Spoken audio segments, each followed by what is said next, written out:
성경 말씀을 읽겠습니다. 그 지역의 목자들이 밤에 밖에서 자기 양떼를 지키더니 주의 사자가 곁에 서고 주의 영광이 그들을 두루 비추매 크게 무서워하는지라. 천사가 이르되 무서워하지 말라. 보라, 내가 온 백성에게 미칠 큰 기쁨의 좋은 소식을 너희에게 전하노라.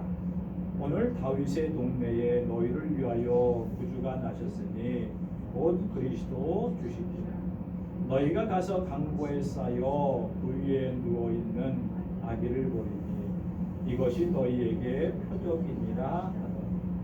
보려니 수많은 천군이 그 천사들과 함께 하나님을 찬송하여 이르되 지극히 높은 곳에서는 하나님께 영광이요 땅에서는 하나님이 기뻐하신 사람들 중에 평화로다 합니다.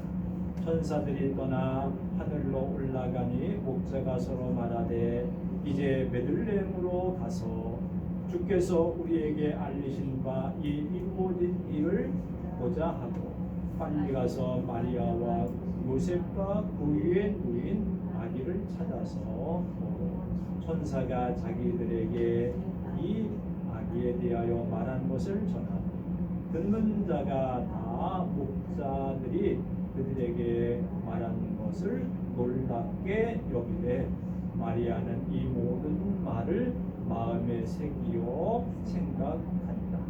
목자들이 자기들에게 이르던 바와 같이 듣고 본 그 모든 것으로 인하여 하나님께 영광을 돌리고 찬송하며 돌아다니라. 아멘. 오늘 거룩한 성탄절입니다. 서로 인사 나누시겠습니다. 즐거운 성탄절입니다. 주님의 평화가 여러분 가운데 넘치시길 바랍니다. 하나님을 찬양합니다.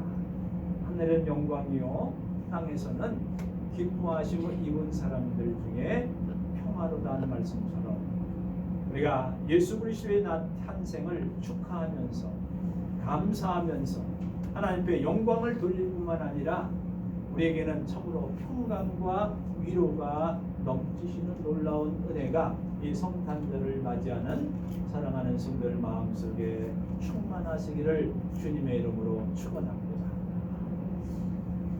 예수님이 탄생하시는 그러한 그 시대적 배경을 보면은 로마라고 하는 아주 강대한 나라가 온 세계를 통치할 때였습니다. 그래서 이스라엘도 역시 로마의 속국으로서 로마의 통치를 받고 압박을 받고 그 다음에 괴롭고 힘든 삶을 살게 되었습니다. 그래서 당시에 메시아가 오기를 온 이스라엘 사람들이 기다리고 있었습니다. 우리 고통에서 해방해 줄 사람이 누구입니까? 이 나라와 민족이 이렇게 고통을 당하는데 메시아가 오셔서 이 모든 그 상황을 정치적인 상황을 변화시켜서 좀 평화가 이루어지는 나라가 되어지기를 원한다 라고 하는 간절한 소망과 기대가 있었습니다. 그래서 구약시대에 예언해 놓은 메시아가 이 땅에 오실 것이라고 하는 것을 소망하며 기다리고 있는 사람들이었습니다. 근데 메시아가 올 것을 눈치채고 영접한 사람은 몇 명 되지를 않습니다. 우리가 잘 알고 있는 것처럼 동방박사 그리고 목자들 그리고 시몬이나 이런 사람들이 예수님을 영접하게 되어지는 그리고 마리아, 요셉 그리고 주변에 있는 사람들이 예수님의 그 탄생 소식을 듣고 기뻐하며 즐거워하는 제일 먼저 이 기쁜 소식이 어디로부터 시작되냐면 하늘로부터 시작됩니다. 천사를 통하여서 목자들에게 나타나서 목자들에게 전해주었고 또 천군 천사가 예수 그리스도 탄생을 축하하면서 하늘에는 큰 영광이 있을 것이고 이 땅에는 평화가 이루어질 것이다라고 하는 것을 예언한 대로 목자들에게 나타나서 다 얘기를 해줍니다. 전해줍니다. 그 이 기쁜 소식을 듣고 목자들은 달려가가지고 베들레헴으로 달려가서 베들레헴에서 아기 예수를 찾습니다. 요셉과 마리아를 찾습니다. 그리고 그들에게 전해줍니다. 바로 메시아가 이분이 바로 세상에 태어나신 평강의 왕이시요 하나님이시다라고 하는 것을 전해주게 되어졌습니다. 이것이 가장 큰 기쁜 소식이 되어졌고 오늘날까지 이 소식이 입에서 입으로 전해져서 모든 사람들이 이 성탄절은 예수 그리스도께서 탄생하신 날이다. 이 날은 우리에게 구원을 베푸신 날이요 죄와 사망에서 우리를 해방시켜 주시는 그분이 이 땅에 오신 하나님이 이 땅에 오셔서 우리를 구원해 주시다라고 하는 그 기쁜 소식을 온 땅에 전파되어지므로 어둠과 부패와 부조리와 무질서가 이제 하나하나 정리가 되어지게 되었습니다. 예수 그리스도를 마음에 영접할 때마다 기쁨과 소망과 감사가 넘쳐나게 되어지는 것입니다. 오늘 현실 가운데 보면은 똑같은 사건이지만 어떤 사람에게는 기쁜 소식이 되어지고 어떤 사람에게는 최악의 소식이 되어지는 경우들이 많이 있습니다. 우리나라에서 벌어지는 일들도 마찬가지입니다. 어제 같은 경우에는 어제 10시쯤에 검찰총장을 징계를 했는데 그게 부당하다고 해서 또 재판을 걸었는데 그것이 징계한 것이 부당하다. 2개월 정지된 것이 부당한 일이다. 그러니까 한편에서는 야 이게 크리스마스 선물이다. 한편에서는 그럴 수가 있냐. 대통령이 제가 한 건데 그걸 그렇게 대통령을 무시한 거 아니냐. 이거 판단을 잘못한 거 하다. 그래서 그 재판을 내린 사람들을 다시 탄핵을 해야 된다. 똑같은 소식인데 이 세상에서는 이렇게 양분되어 있어요. 어떤 사람에게는 좋은 소식이 되지만 어떤 사람에게는 나쁜 소식이 돼요. 이런 것들이 얼마나 많습니까?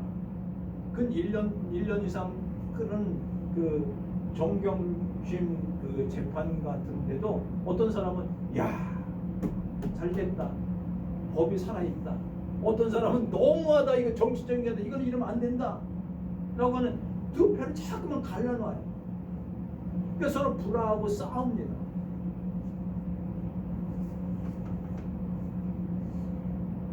어떤 사람에게는 기쁜 소식이 되는가 하면은 어떤 사람에게는 최악의 소식이 되는 경우도 있어요.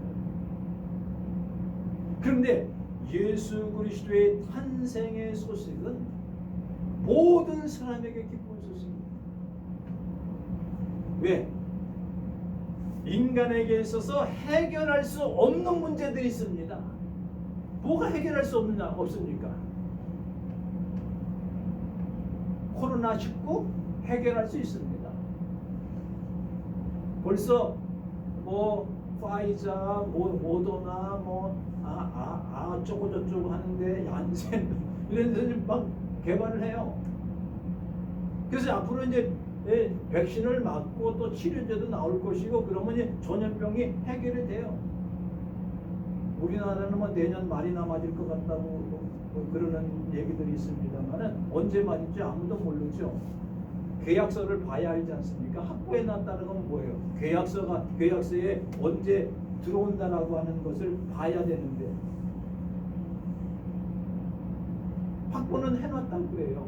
계약은 치렀다고 해요. 어떤 데는. 그럼 그건 1년 정도 이렇게 늦게 맞는 거 아닙니까? 그럼 1년 동안 다 마스크도 이 현실을 다시 해야 돼요. 이런 모든 문제들을 세상에서 이루어지는 해결 못할 것이 별로 없습니다. 전염병 해결할 수가 있습니다. 재난 해결할 수가 있습니다. 인간이 해결할 수 없는 것들이 두 가지 정도 있어요. 하나는 죄의 문제에 대해서 해결할 수 없습니다. 사람이. 예, 모든 사람이 다 죄인이에요. 어쩔지 죄를 죄인이기 때문에 죄를 져요. 이 죄를 해결할 건 아무것도 없어요. 그 누구도 이 죄의 문제를 해결할 수가 없습니다. 정치적으로 무슨 죄를 졌는데 그 없는 걸 하자 이래서 되는 겁니까? 인간의 본성이 죄를 짓게 되어 있는 건데, 또 죽음이라고 하는 것, 죽음의 문제를 해결할 사람이 아무도 없습니다. 우리가 어떻게 죽는 사람을 다 살려내요?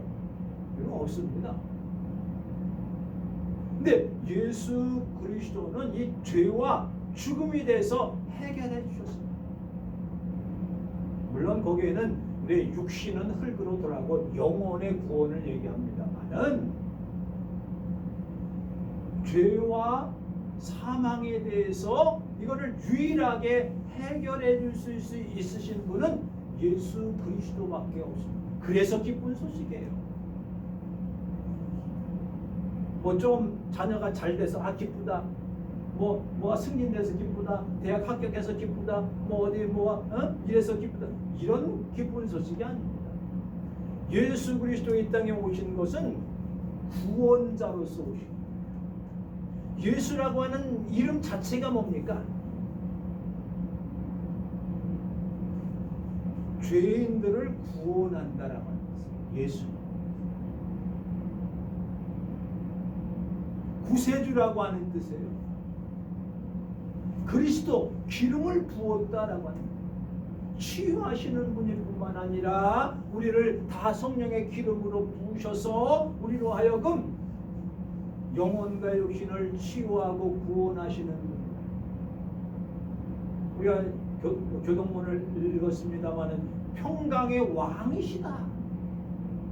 세상에 주는 평화는 이만큼이에요. 기뻤다가 슬펐다가 막 이래요. 근데 주님께서 주시는 평화는 영원한 평화입니다. 지금 이 땅에 평화가 필요합니다. 다툼과 싸움과 전쟁과 그리고 아픔과 전염병과 여러 가지 그 갈등과 이 세대적인 갈등, 뭐 이념적인 갈등, 뭐 이런 갈등 때문에 마음이 늘 불편해요. 마음이 답답해요. 마음이 우울해요. 특별히 우리가 하고 싶은 거 못하게 할 때 짜증이 나지 않습니까? 가고 싶을 때 가지 못하게 하면 화가 나지 않습니까? 먹고 싶을 때 먹지 못하게 하면 불평이 나오지 않습니까? 뭐 우리가 하려고 해도 할 만한 것들이 없어요. 돈 가진 사람도 이걸로 어떻게 뭘 할 만한 게 없어요. 그러니까 할 만한 게 뭐냐? 부동산 투기에게는 지금 어렵고 다들 부동산으로 벌어왔습니다만 이제는 규제가 너무나 많으니까 이걸 어디다 투자합니까? 주식에다, 증권에다가, 펀드에다가 여기다 다 투자. 그것도요 언제 어떻게 될지 아무도 몰라요. 완전히 도박 같은 삶을 사는 거예요. 늘 불안해요. 늘 답답해요. 제 친구 중에서 주식을 하는 친구가 하나 있는데 아침 9시에 일어나서 3시 반까지는 꼼짝 못한대요. 왜? 그 들여다보고 오르면은 천국 가는 것 같고 떨어지면 지옥 떨어지는 거. 그러니까 이 하루에도 이 증권을 바라보면서 주식이 올랐느냐 내렸느냐, 아이고 좋다, 아이고 기분 좋다, 아이 냉탕 온탕을 막 들라드는 것 같아. 야, 그거 왜 하냐? 그냥 먹고 살만 하면은 편안하게 살아. 머리가 점점 더 쉰대. 그러니까 한 군데 너무 많이 투자하면 쫄딱 망할 것 같으니까 여기 저기 투자해서 오늘은 본전이네. 네, 올라갑니다. 마음에 뭐 평화가 없어요. 우리는 돈 없어서 주식할 것도 없고 그렇습니다만은 뭐 얼마나 편해요. 주식이 오르든지 말든지 금이 오르든지 말든지 달러가 환율이 좋든지 나쁜지 뭔 상관? 물론 그렇게 해서 돈 버는 사람도 있겠습니다만은 그것이 중요한 게 아니다. 마음에 평강이 없어요. 위로함이 없어요. 누가 격려함이 없어요. 마음이 답답해요. 누가 건드리면 폭발할 것 같아요. 내 마음도 그렇지만 세상에 돌아가는 일들을 보면은 내 마음에 맞게 돌아가는 것들이 별로 없어요. 이걸 어떻게 해결할 수가 있겠습니까? 미래에 대한 큰 소망이 있습니까? 그것도 없는 것 같아요. 우리가 살아나가다 보면은 마음에 평안한 게 최고예요. 평안한 게 최고. 근데 주님께서 주시는 평화를 우리가 평강의 왕이시다고 그러지 않습니까? 주님을 모시게 되어지면은 주님을 영접하게 되고 아기 예수를 우리 마음속에 품게 되어지면은 평화가 찾아온다. 그리고 기쁜 소식이 뭐냐면은 하늘의 영광을 버리시고 낮고 천하고 천한 이 땅에 오셨어요. 예수님의 신분은 왕의 신분이십니다. 그것도 보통 로마 왕 아무것도 아닙니다. 그럼에도 불구하고 낮고 천한 큰 도시에 온 거 왕궁에 태어나신 분이 아니십니다. 그것도 베들레헴, 누가 쳐주지도 않는 동네입니다. 시골입니다. 그리고 거기에서도 거할 곳이 없어서 마국간은 뭐 하는데요? 사람이 살만한 곳입니까? 잘만한 곳에 말과 소, 양 이런 것들이 있는데요. 거기에 뭐 비단 침대가 있겠습니까? 무슨 카페트가 제대로 되어 있겠습니까? 말이 먹는 이 말 밥그릇이 얼마나 줄 알아요? 동그랗게 생긴 것보다는 이렇게 이렇게 생겼지 않습니까? 거기다가 여물지면 이렇게 뭐 그거 쌓아치고 거기다가 천 하나 깔고 아기를 낳아서 그거에다 올려놓는 거. 낮고 천한 곳으로 찾아왔다. 이거는 큰 의미가 있어요. 이게 기쁜 소식입니다. 왕이 왕궁에 타는 뭐가 그렇게 기쁜 소식이에요? 왕이 권력과 힘을 가지고 다스리는데 뭐가 그렇게 기쁜 소식이에요? 그런데 예수님께서는 이 땅에 낮고 천하고 천한 그곳에 찾아오셔서 말구 위에 태어나십니다. 하나님의 육신이 되어 우리 가운데 거하신 분이십니다. 그분이 하나님이십니다. 그러기에 동방에서 온 박사들, 그는 페르시아에서 온 페르시아의 동방 쪽에 거기서 그 별을 보고 쫓아옵니다. 7, 80대는 노구를 끌고 몇 달 동안이나 그 별을 보고 찾아온 거예요. 자기가 그 페르시아의 그 박사라고 하면요 대접을 엄청 받는 사람들이에요. 모든 나라의 문제들 다 박사들한테 문의를 해서 나라를 다스리는 다 버리고 아기가 태어난다는 이스라엘의 왕이 태어난다는 것을 그거 쫓아서 가서 헤로드한테 물어보고 그리고 어디냐 하니까 성경에 보니까 베들레헴에 탄생한다르다. 베들레헴에 와서 별이 멈춰가지고 크게 기뻐하고 즐거워 황금과 영과 모략을 들여서 절을 아기한테 지금 태어나서 얼마 안 된 아기한테 엎드려져도 황금과 유향과 모략 가장 귀한 것을 바치고 바로 돌아가요. 그러면서 얼마나 기뻐하고 즐거워하는지 몰라요. 내가 메시아이신 왕에게 경배하고 예배했다란 말이에요. 내가 영상에 하나 올린 거 있죠. 여러분 수요일 날 들은 말씀 듣고 성탄절에 오실 때에 이 동방박사 같은 마음을 가지고 예배하러 오시기 바랍니다. 이런 설교를 했어요. 보셨어요? 이게 뭐 볼리들은 잘 보시지 않는 것 같아요. 그냥 이런 거 같구나. 괜찮습니다. 그래서 한 번씩 심심할 때 한번 이렇게 저도 올리고 나서 잘 안 봐요. 바지 보면은요, 아유 어떻게 저 설교를 저렇게 하나, 좀 더 잘해야 되는데 내가 낯뜨거워서 볼 수가 없어요. 어떻게 합니까? 아니 목사 노릇 30년 넘게 했으면 설교를 제대로 해야 될 텐데 어떤 데면 빼먹고 한 것도 있고 꼭 해야 될 얘기를 꼭 못한 것도 있고 나중에 하고 나면 생각난 것도 있고 이런 것들도 있어요. 그래서 저도 다시 볼 일을 잘 안 해요. 왜? 낯뜨거워서 못 보겠어.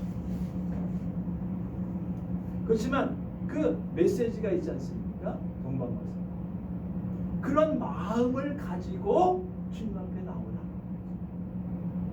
그래서 오늘 성경에 보면은 왜 기쁜 소식이냐고 할 때 평강의 왕이다, 영존하신 하나님이시다 라고 말씀하고 있는 것이죠. 그 주님을 우리가 영접하고 그분이 이 땅에 오셔서 한 일이 무엇입니까? 예수라고 하는 이름 자체는 구원자요 평강의 왕이시요 우리를 대속하시는 분이요 죄와 사망의 문제를 해결하신, 그러기 때문에 기쁜 소식이다. 이 소식을 목자들이 내가 그 소식을 전하고 싶어서 그렇습니다 라고 하는 게 아니에요. 목자들이 뭘 잘해가지고 한 것도 아니에요. 천사가 목자들에게 나타나서 밤중에 밖에서 지키던, 이 말씀 속에는 뭘 표현하고 있습니까? 자기의 일에 충실하고 있는 사람이었습니다. 이 목자들은 아무리 밤이라도 자기 일에 충실하게 있었는데 하나님께서 천사들을 통해서 그에게 하나님의 사자가 이걸 전해줍니다. 이 전파되는 것은 하늘로부터 온 이 목자들이 그것을 듣고 내가 그걸 전하고 싶습니다, 내가 그렇게 하고 싶습니다, 그래서 한 게 아니에요. 하나님께서 가서 전하라고 얘기하는 거예요. 주의 사자가 곁에 섰고 주의 영광이 온 땅에 두루 비치니까 깜짝 놀랐어요. 이게 어찌된 일이냐? 기쁜 소식이 있다. 여러분, 주님의 사자가 여러분 가운데 임하셔서 이 기쁜 소식을 전하기를 소원하고 계십니다. 이 사명을 감당하는 것이 목자들이에요. 뭘 그래, 그게 아니라 그것을 보고 놀라웠어요. 그래가지고 무서웠어요. 왜 안 무섭겠어요? 지금 여러분 가운데 천사가 나타나가지고 말씀하는 얼마나 무섭겠어요? 이 구약 시대, 이 당시에, 구약은 아닙니다만 이 시대에 하나님을 보면은 죽는 줄 알았어요. 그래서 다 이 경건한 사람들 보면 짝짝 엎드립니다. 하나님 얼굴 보고 산 사람이 없을 정도로 그게 두려운 존재예요. 그런 분들이 나타나서, 그런 주의 사자가 나타나서 무서워하지 말라, 내가 너에게 온 백성에게 미칠 큰 기쁨의 좋은 소식을 너에게 전한다. 우리 강조할 때에 어떻게 강조합니까? 온 백성에게 미칠, 임하게 될 큰 기쁨의 좋은 소식, 굿뉴스, 가장 좋은 소식, 가장 큰 소식, 가장 위대한 소식, 가장 큰 소식을 너에게 전한다. 그러면서 증거를 보여. 너희가 다윗의 동네에 가서 그리스도가 탄생할 것이다. 이거는 당시에 그리스도가 탄생한다는 것은 그리스도는 메시아입니다. 이 목자들도 역시 늘 메시아를 기다리고 있었던 사람이에요. 마치 우리가 재림하시는 주님을 기다리고 사는 것처럼 이 당시에는 예수님께서 초림을 늘 기다리면서 사는 사람들이었어요. 왜?